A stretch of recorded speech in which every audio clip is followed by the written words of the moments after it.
Zeno का basic course आपको बिल्कुल समझ में नहीं आएगी अगर आप इसको कभी कभार शौकिया तौर पे देख रहे हैं। जैसे मैं फिल्में देखता हूँ, मैं फिल्म पता कैसे देखता हूँ, अगर कोई मुझे बोलता है बहुत अच्छी पिक्चर है तो मजबूरी में अगर रिम्पी और शीश मुझे दिखाएंगे तब देखता हूँ। अदरवाइज़ मैं यूट्यूब के ऐप का बहुत खूब अच्छे से फ़ायदा उठाता हूँ। अगर 2 घंटे की फिल्म है, मूवी है, तो मैं उसको आधे घंटे के अंदर ख़त्म कर देता हूँ। 10 सेकंड वाला टक टक टक टक करके अगर आप 10 सेकंड को 10 बार दबाइए तो आप 10-10 सेकंड के कितने हो गए, 100 सेकंड ख़त्म। अगर बीच में कुछ अच्छा लगा तो देख लिया, नहीं तो बकवास। ऐसे आप मूवी तो देख सकते हैं, लेकिन आप ज़ेनो का बेसिक कोर्स नहीं कर सकते कि वो वीडियो देखा या वो टॉपिक सुन लिया जो बहुत अच्छा लगा, जिसका थंबनेल बड़ा अच्छा लगा वो ज़रूर देख लिया, जो नहीं पसंद आया उसको नहीं देखा, या गाड़ी में चल रहे हैं तो कभी कभी देख लिया। नहीं, कृष्णमूर्ति को भी आप ऐसे नहीं सुन सकते, किसी भी स्पिरिचुअल बुक को आप नहीं ऐसे सुन सकते, क्योंकि वो जो स्पिरिचुअल बुक है वो बहुत ब्राइट लाइट है और हमारी आंखों में अभी रॉड्स एंड कोन्स डेवलप नहीं हुए, मतलब हमारे ब्रेन के वो थॉट्स डेवलप नहीं हुए। तो होता क्या है, जो थॉट्स हमारे डेवलप्ड हैं, जो भी हमारे थॉट्स बहुत डोमिनेंट हैं, वो थॉट्स को हम सुनते हैं, बाकी हम नहीं सुन पाते। फिर हम अपने क्वेश्चंस अपने ही थॉट्स में से निकाल निकाल के पूछते हैं। जैसे कल हमने डिस्कस किया था कि अष्टावक्र में और कृष्ण में दोनों में कोई डिफरेंस नहीं था। डिफरेंस किस में था? अर्जुन में और जनक में। जो आदमी जितना गहरा होगा उसको उतनी कम बातें सुननी होती, लेकिन जो जितना सुपरफिशियल होता है, और सुपरफिशियल का मतलब नहीं कि खराब, ये बस डिस्टेंस का मामला है। अगर मैं लखीमपुर में हूँ और लखनऊ मुझे जाना है तो वो लंबा डिस्टेंस है, सीतापुर से लखनऊ नज़दीक है, ठीक। ऐसे सुपरफिशियल की मतलब थोड़ा दूर है, इसलिए हमको थोड़ा ज़्यादा पढ़ना पड़ेगा, थोड़ा ज़्यादा टाइम देना पड़ेगा। और बुद्धा की बायोग्राफी हम लोग इसलिए पढ़ रहे हैं बिकॉज हम जानना चाहते हैं कि उस आदमी की लाइफ में क्या क्या हुआ। और एक ऐसी लाइफ, मतलब लोग भी डायरेक्शंस होते हैं, पता है आपको। हम जब हो सकता है इस लाइफ में एनलाइटन हो सकें, हो सकता है हो जाएं, लेकिन जब मेरे सामने 10 लोग अलग अलग बड़ी बड़ी पर्सनालिटीज़ हैं, एक बिजनेसमैन है, एक पॉलिटिशियन है, एक एनलाइटन मास्टर है, कोई सिंगर है, कोई एक्टर है, तो हम उसी दिशा में जा रहे हैं अगर उसके बारे में जानने की कोशिश कर रहे हैं। जैसे हमारे एक कज़न है, तो वो अमिताभ बच्चन के ऊपर PhD कर चुके हैं, मतलब वो नॉट एक्चुअल PhD बट सब कुछ जानते हैं उसके बारे में, बचपन में से लेकर ऐसी कोई फिल्म, कोई डायलॉग नहीं है जो नहीं जानते हो। तो मैं चाहता हूँ कि हम लोग ऐसा कोई भी स्टोरी ना हो बुद्धा की जो कम से कम बोली गई और हमको ना पता हो, हमको मालूम होना चाहिए, तो हम उस डायरेक्शन में जाएंगे। तो आगे पढ़ते हैं।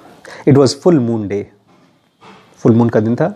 Buddha took his bowl and entered the city of Rajagaha with 1250 bhikkhus. 1250 bhikkhus के साथ वो राजगाह में आए।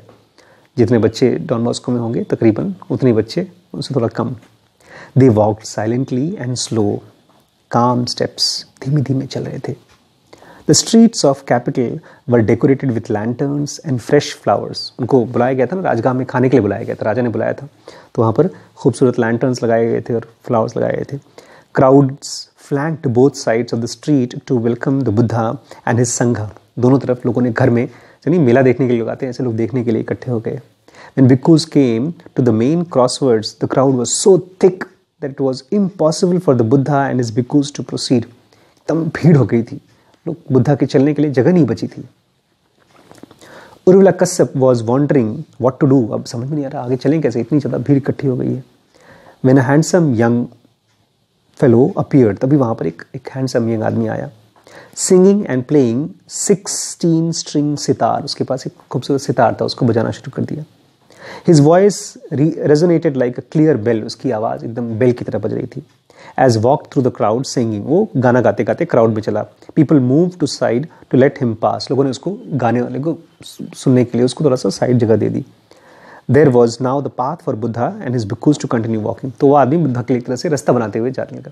वो आगे गाना गाते गाते गया और रास्ता बनते गया तो बुद्धा आगे जाते गए। Kasyapa recognized the musician who had taken the 3 refugees with him less a month earlier. और ये आदमी जो था जिसने गाना गाना शुरू किया था, ये अभी भी कुछ ही दिन पहले बुद्धा के पास एज ए lay disciple बन के गया था। His songs expressed his deep feelings. और उसके जो गाने थे, उसकी जो deep feelings थी बुद्धा के लिए, वो रेजोनेट कर रहे थे। On this fresh spring morning, वो गाना गा रहा है, आज इस सुबह the enlightened one passes through our city, एक एनलाइटन मास्टर हमारे सिटी में से गुजर रहे हैं. The whole community of 1250 disciples, उसके संगीत में है, पूरी ढेर सारे डिसाइपल्स यहाँ जा रहे हैं. All walking with slow calm radiant steps, सब धीमी धीमे चल रहे हैं. The crowd listen to the young musician as if entranced and they looked from him to the Buddhas passing before them. उसको देखा और बुद्धा को देखा चलते हुए. The singer smiled and continued to sing. वो स्माइल करता रहा, गाता रहा. Grateful for this chance to be with his student. गाना गा रहा था कि मेरी कितनी अच्छी किस्मत है कि मैं उनका स्टूडेंट हूँ. Let me praise his endless love and wisdom. मुझे उनकी तारीफ करने दो. The path that leads to self contentment. ये वही रास्ता है जिससे हम लोगों को शांति मिलती है. And the sangha which follows the true way. और ये वो संघ है जो कि सचमुच का ट्रू वे बताता है, सिखाता है, अवेकनिंग सिखाता है. The young man continued to sing and open up the path until the Buddha and all the bhikkhus reached the palace gates. खूबसूरत तरीका था ना, पुलिस के डंडा लेकर नहीं रहा, भाग ऐसा नहीं करना पड़ा. गाना गाते रहे और जब तक वो पहुँचे उनके पास, राजा के पास, तब तक वो गा करके पहुँचा दिया उन्होंने. Then he bowed to Buddha and disappeared back into the crowd as quickly as he appeared. फिर उसके बाद नमस्ते किया और वहाँ से चला गया. King Bimbisar, accompanied by 6,000 attendants and guests, came out to welcome Buddha. 6,000 लोगों के साथ उनको वेलकम किया. The king led the Buddha and the bhikkhus to royal courtyard, where spacious tents had been set up to shade the guests from the hot sun. खूबसूरत tent लगाए गए थे ताकि धूप से बच सकें. The Buddha was given the place of honor at the center of the courtyard. Buddha को बीच में जगह दी गई थी. All the places for the bhikkhus had been prepared with utmost care. बहुत खूबसूरती से जगह को सजाया गया था. Once Buddha was seated, King Bimbisar invited everyone else to be seated. सबको बोला कि बुद्धा बैठ गए और अब आप भी सब बैठ जाइए. The king and Urulakashyap sat on either side of Buddha. एक तरफ बुद्धा के बिम्बिसार बैठे और एक तरफ Kashyap. Kashyap was the senior most teacher student after Buddha. Prince Ajatasattu, वो बिम्बिसार के बेटे थे, carried a basin of water and towel to Buddha for him to wash his hands and feet. हो सकता है आपको ये सब बातें बिल्कुल वो लगे, बट आप जान लीजिएगा कि कहीं ना कहीं इमोशंस को ये हेल्प कर रही हैं, इसलिए आप सुनिए. उनके हाथ धुलवाया इसने, एक पानी लेकर आए, बकेट लेकर आए, बुद्धा के हाथ धुलवाया. Other attendants brought water and towel for all the bhikkhus. और भी लोग थे, बाकी भिक्खुस का हाथ पैर धुलवाया. After that the vegetarian feast was laid upon the table. उसके बाद वेजिटेरियन खाना रखा गया टेबल पे. The king personally placed food into Buddha's bowl, while Queen Videhi directed servants to serve bhikkhus. King ने अपने हाथों से बुद्धा के लिए खाना सर्व किया और फिर सर्वेंट्स ने बाकी भिक्खुस के लिए सर्व किया. The Buddha and the bhikkhus recited special gatha before eating. उन्होंने खाने से पहले एक स्पेशल गाथा जो उनकी प्रेयर थी वो कही. King Bimbisara and his royal guests maintain perfect silence throughout the meal. 1250 लोग खाना खा रहे हैं और सब ने चुपचाप साइलेंटली खाना खाया. All 6,000 guests were impressed by the calm and joyous continuance of the Buddha and his bhikkhus. इस साइलेंस को देख करके सभी impressed हो गए थे. मैं बता रहा था आज जो पेरेंट थे, मैंने उनको कहा कि अगर आप अपनी बच्ची के साथ 1 दिन 2 दिन 3 दिन के लिए साइलेंटली भी बैठ सकें, मतलब जिस समय वो आपसे बैठे और चाय पिए, उसको अपनी ज़ुबान को बंद रखें, आपके मन में जो भी बोलने के लिए आ रहा है, अगर आप साइलेंट भी हो सकें तो बहुत अच्छी लैंग्वेज है साइलेंस की. When the Buddha and all of the 1,250 bhikkhus were finished eating, their bowls were taken and washed and then returned. उनके बर्तन को उन्हीं के बर्तन में खाना दिया गया था, उसके बाद वो बर्तन लेकर गए, धोया और वापस किया. King Bimbisar turned towards Buddha and joined his palm. उसके बाद खाना खिलाने के बाद क्या किया होगा? हाथ जोड़ा किंग ने. Understanding the king's wishes, the Buddha began to teach dharma. और वो समझ गए कि ये कुछ सीखना चाहते हैं, जानना चाहते हैं, तो उन्होंने बुद्धा ने कहा ठीक है पढ़ा बताते हैं. ही स्पोक अबाउट 5 परसेप्ट्स. 5 परसेप्ट्स जो ले डिसाइपल के लिए बोला गया था वो बुद्धा ने उनको बताया. He spoke about the 5 precepts is the way to create peace and happiness. आपको याद है बुद्धा की थियरी क्या है? हर चीज़ का एक कॉज है, सफरिंग है और सफरिंग का एक कॉज है. तो अगर उस कॉज को समझ जाते हैं तो आप उस सफरिंग को ख़त्म कर सकते हैं. तो बुद्धा ने क्या बताया कि कैसे ये 5 परसेप्ट्स पीस लेकर आते हैं और हैप्पीनेस लेकर आते हैं. If one's family and all the kingdoms are practising this. अगर आप यूज़ करते हैं इन 5 परसेप्ट्स को तो आपकी फैमिली और आपके किंगडम में क्या आएगा? शांति आएगी और सफरिंग खत्म हो जाएगी. पहला परसेप्ट क्या है?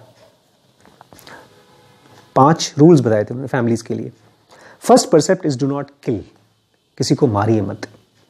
Observing this precept nourishes compassion. अगर आप ये फॉलो करते हैं तो कंपैशन आपके अंदर में बढ़ता है. All living beings fear death. सभी जीव जंतु मौत से डरते हैं।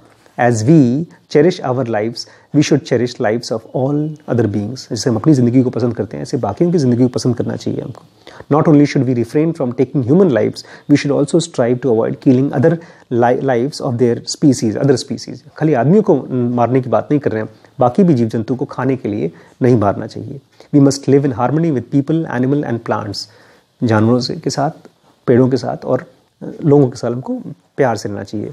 If we nourish a heart of love, we can reduce suffering and create happy life. अगर हम एक ऐसा प्यार भरा दिल पैदा कर सकें तो हम सफरिंग कम कर सकेंगे। If every citizen observes this precept of not to kill, the kingdom will have peace. अगर पूरे शहर में, पूरे देश में अगर लोग फॉलो करेंगे नहीं मारने का, तो भी पीस आएगी। When the people respect each other's life, the country will prosper. और जब लोग एक दूसरे को मारेंगे नहीं, एक दूसरे की ज़िंदगी को रिस्पेक्ट करेंगे, तो वो कंट्री प्रॉस्पर करेगा। And this country will become strong and it will be safe from invasion of other countries. और फिर दूसरे कंट्रीज इनके ऊपर अटैक नहीं कर पाएंगे, इनको अपना गुलाम नहीं बना पाएंगे। Even if the kingdom possesses great military force, there will be no reason to use it. अगर आपके पास बड़ी बड़ी फोर्सेज हैं मिलिट्री की, तो भी उसको यूज़ करने की जरूरत नहीं पड़ेगी। Soldiers can devote time to such worthy tasks as building roads, bridges and marketplace and dams. वो बाकी कामों के लिए सोल्जर्स को यूज़ कर सकते हैं। सेकेंड परसेप्ट क्या था? सेकेंड परसेप्ट है do not steal. चोरी मत करिए। No one has right to take away the possession that another has earned by his own labor. अगर किसी ने मेहनत करके कमाया है तो किसी का अधिकार नहीं है कि उसको लेके चला जाए, छीन ले। Attempting to seize another's good violates this percept. अगर आप किसी और का सामान छीनते हैं, ले जाते हैं, तो इस परसेप्ट को आप तोड़ रहे हैं। Do not cheat others. Use your influence and power to encroach on others' good. अपनी ताकत को, जैसे नहीं, अपनी पोजीशन को, ताकत को यूज करके किसी और का सामान मत लेने की कोशिश करिए। Making profit from others' sweat and labor of others violates this percept. अगर आप अपनी प्रॉफिट कमा रहे हैं दूसरों की मेहनत पर, तो ये परसेप्ट टूटता है। If the citizen of this country observe this percept, social equality will flower and robbing and killing will quickly cease. Killing और रॉबरी बंद हो जाएगी अगर लोग इसको फॉलो करना शुरू कर दें। तीसरा परसेप्ट क्या है? This precept is to avoid having sexual misconduct. आप सेक्स गलत तरीके से ना करें। Sexual relationship should only take place with your spouse, और इसमें मैं ऐड कर रहा हूँ only with her consent.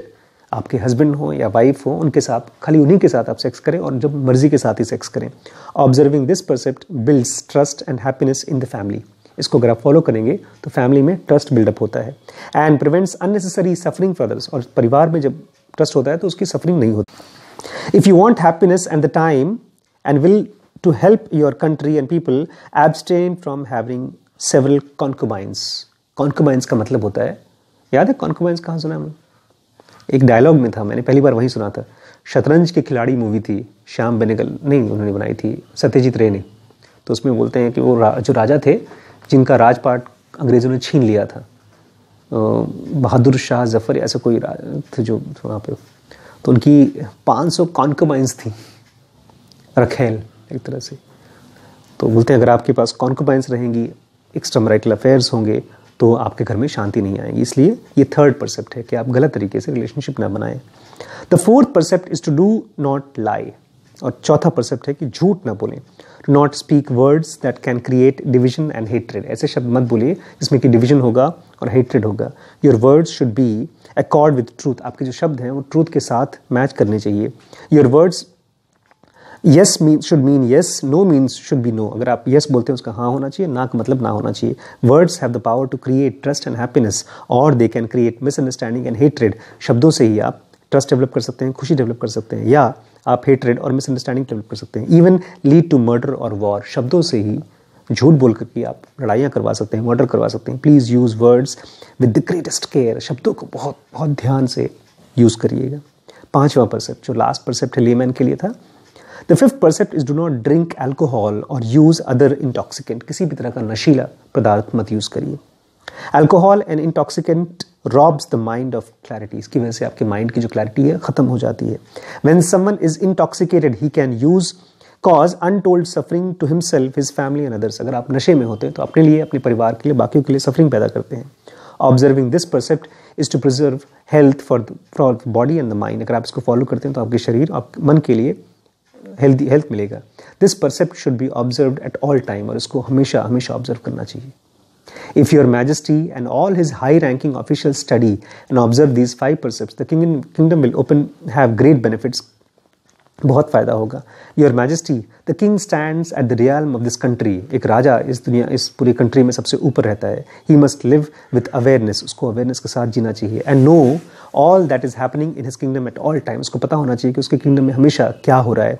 If you see to it that those under your charge understand and observe these 5 precepts, the 5 principles of living in peace and harmony, the country of Magad will thrive. अगर आप इसको follow कर सकें खुद, तो आपके लोग follow करेंगे और आपकी कंट्री मगध खूब थ्राइव करेगी. ये थे 5 precepts. Thank you for listening.